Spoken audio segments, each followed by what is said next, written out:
Good afternoon, class.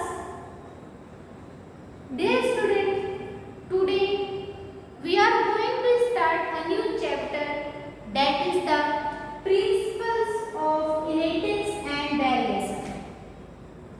Before it, we have already completed the running chapter, that is the reproduction in human beings. And from this lecture, we are going to start a new chapter, that is the principles of inheritance and variations. In this lecture, we will discuss only the introduction of this chapter. Nothing is extra or nothing is a special discuss about this chapter. Only the introduction of this chapter. It means we will study those topics that I have already studied in earlier classes, means class 11, 10, 9, and we will revise all those topics. Then after, from the next video, we will continue the given syllabus of this chapter in our class. Okay, so let's continue and we'll see what are the principles of the inheritance and variations and what is the introduction of this chapter. First of all, before to discuss about this, we must know this is a topic of the genetics. This particular topic is a part of the genetics. So we must know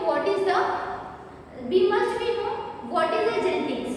So genetics. If we talk about the definition of the genetics, so it means genetics is the science of inheritance and variation. Genetics is the science of inheritance and variation. Basically, the word genetics is derived from the word genome.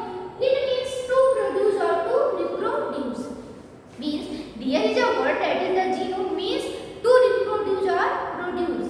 And if we talk about the definition of the genetics, it is the science of the inheritance and variation. Means genetics is the science. Genetics एक science है किसकी? Inheritance and variations की. So what is the inheritance? Inheritance is the process of the transfer or transmission of the characters from one generation to other generation or the from parents to their progeny or offspring is known as the inheritance. Means the transfer of the characters. The process of the transferring or transmission of the characters from parents to their progeny or to their offspring or one generation to other generation is known as the inheritance.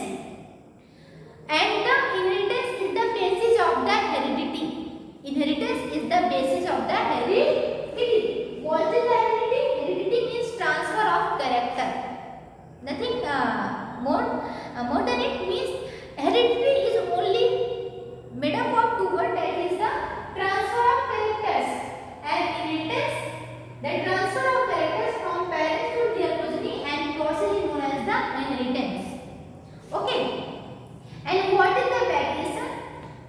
Variation is a degree of extent. Variation is a degree of extent by which someone is different from their parents. I think these topics will explain very well in our running language, in our mother tongue, means Hindi. चलिए हिंदी में बात करते हैं कि inheritance क्या होते हैं, variations क्या होते हैं. बिकॉज क्या है कि ये ऐसा चैप्टर है जो कि हम इसको डेली अपने आसपास में रिलेट करके समझ सकते हैं और हमें बहुत अच्छे से समझ में आ सकता है. तो क्या होता है जेनेटिक्स? जेनेटिक्स एक साइंस है किसकी? इनहेरिटेंस की एंड वेरिएशंस की. अभी इनहेरिटेंस क्या होता है? इनहेरिटेंस एक प्रोसेस है जो कि पेरेंट्स के कैरेक्टर को बच्चों में ट्रांसफर करने की प्रक्रिया है. मींस इनहेरिटेंस एक प्रोसेस है जिसमें क्या होता है, पेरेंट्स के कैरेक्टर बच्चों में ट्रांसफर होते हैं. एक जनरेशन से दूसरे जनरेशन में कैरेक्टर ट्रांसफर होते हैं. मींस हम लोग अपने कभी कभी अपनी मम्मी की तरह दिखते हैं, कभी कभी अपने पापा की तरह दिखते हैं, या कुछ एक कैरेक्टर्स होते हैं.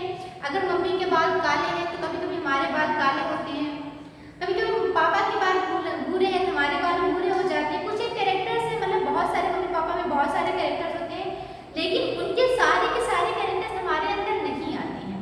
कुछ कैरेक्टर्स पापा के, कुछ कैरेक्टर्स मम्मी के आते हैं, और मम्मी पापा के कुछ कैरेक्टर्स में आते हैं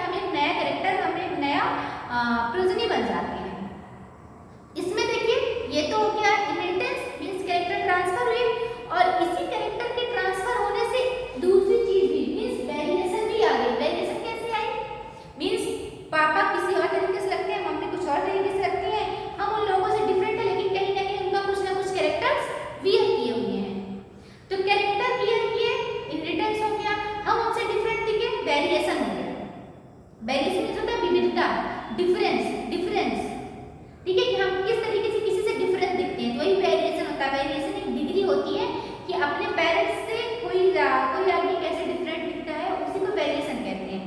तो एक ही चीज में दोनों चीजें आ गई ना, फिर से बात करते हैं।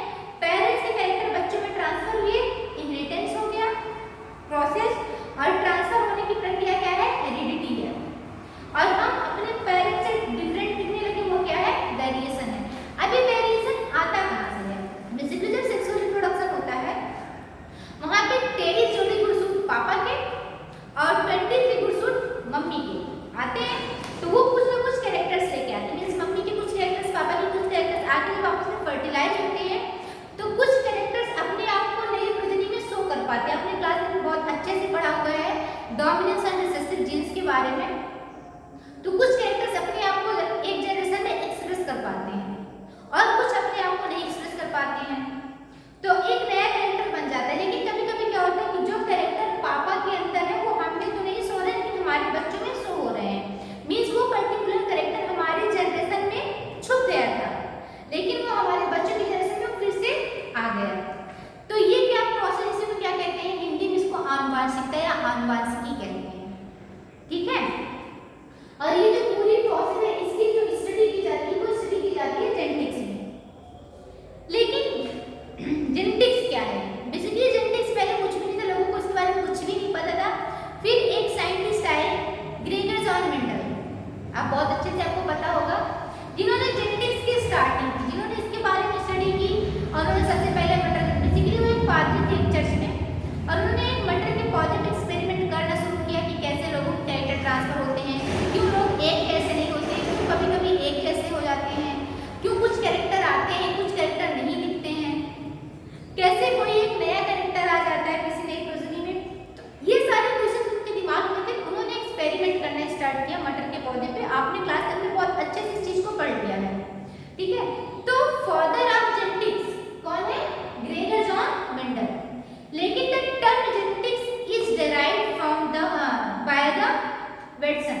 वेटसन एक साइंटिस्ट जिन्होंने जेनेटिक्स वर्ड दिया था, मेंडल ने जेनेटिक्स वर्ड नहीं किया था इस साइंस को।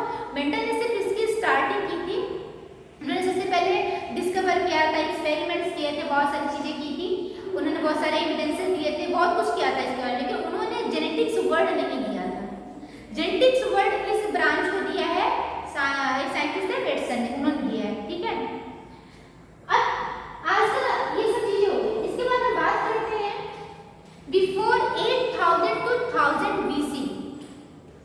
8000 to 1000 BC, आपको उल्टा लग रहा होगा कि यार 8000 का 9000, लेकिन जो BC होता है वो जो है रिवर्स का उसमें चलता है कंडीशन में, मींस 8000 के बाद 1000 आएगा, फिर 900 800 ऐसे आता है। अगर आप अपनी बुक में एनसीईआरटी में ऐसे लिखा गया, आप कंफ्यूज मत होइएगा कि ये गलत है, ये बिल्कुल सही लिखा गया है। Means before 8000 to 1000 BC people must know the mystery behind the variation. उन्हें पता था कि वेरिएशन और की जो मिस्ट्री है जिससे वेरिएशन क्रिएट होता है वो कहीं ना कहीं सेक्सुअल रिप्रोडक्शन में छिपी हुई है। But nowadays we will get no with evidences, हमें बहुत अच्छे से पता है कि कैसे कैरेक्टर्स सेक्सुअल रिप्रोडक्शन के थ्रू ट्रांसफर होते हैं, कैसे कैरेक्टर्स हाइड होते हैं, कैसे कैरेक्टर्स अपने आप को एक्सप्रेस करते हैं।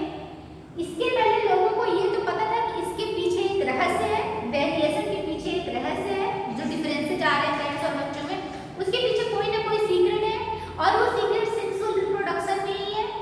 क्योंकि उसी टाइम पे वहाँ पे पंजाब में जो साहिवाल गाय है उसका जो है हाइब्रिडाइजेशन हुआ था, आर्टिफिशियल हाइब्रिडाइजेशन हुआ था। मींस लोगों को इसके बारे में कुछ ना कुछ आइडिया था, लेकिन आज के डेट में हमें पूरे प्रैक्टिकली एविडेंसेस के साथ हम लोग इसको प्रूव कर सकते हैं कि कैसे ये वेरिएशंस आते हैं और कैसे कैरेक्टर ट्रांसफर होते हैं, कैसे कैरेक्टर्स अपने आप को शो करते हैं और कैसे अपने आप को शो नहीं कर पाते हैं। तो these are the some basic concepts related to this chapter, and in the next lecture we will discuss about the Mendel's experiment and continue our chapter. So till then